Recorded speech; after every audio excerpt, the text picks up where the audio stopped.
সাদকা জারিয়ার নিয়তে গাছ লাগানো হলে সে গাছ মারা গেলেও কি সাদকা জারিয়ার সওয়াব পাওয়া যাবে?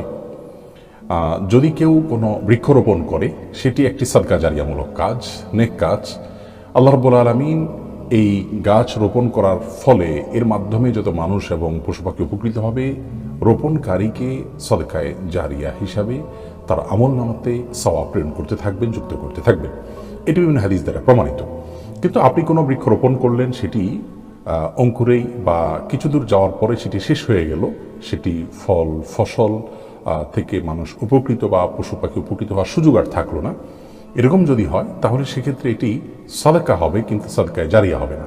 সাদকা মানে এটি একটি দান, একটি ভালো কাজ আপনি নিয়ত করেছেন, অতএব ভালো উদ্দেশ্যে আপনি কোনো কাজ করলে ইনশাআল্লাহ তার জন্য অবশ্যই সওয়াব পাবেন।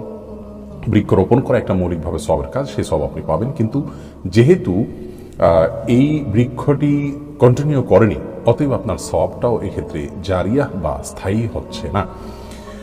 আপনি যদি কোনো বৃক্ষরোপণ করে সাদকায়ে জারিয়া আপনার আমলনামায় যুক্ত হতে থাকুক সেটি আপনি চান, তাহলে সেক্ষেত্রে প্রথম কাজ হলো বৃক্ষরোপণ করে সেটা পরিচর্যা করে সেটাকে একটা পর্যায় পর্যন্ত নিয়ে যাওয়া, যাতে করে সেটার দ্বারা মানুষ এবং পশু পাখি বেনিফিটেড হতে পারে, উপকৃত হতে পারে। এই চেষ্টা আমাদের থাকা উচিত। শুধু রোপণ করে দিয়ে ছেড়ে দেওয়া নয়, বরং এর মাধ্যমে যাতে মানুষ উপকৃত হতে পারে, অন্যান্য পশু উপকৃত হতে পারে, সেজন্য পরিচর্যা করে এটাকে বড় করে তোলা, সকল ক্ষয়ক্ষতি থেকে রক্ষা করে তোলা, রক্ষা করার চেষ্টা করা, এটা আমাদের করতে হবে। নিজেই রোপণ করলেন, পরিচর্যার জন্য সেভাবে আপনি সময় দিতে পারেন না, তাহলে আপনি অনেকগুলো গাছ বা একাধিকটা গাছ আপনি রোপণ করুন।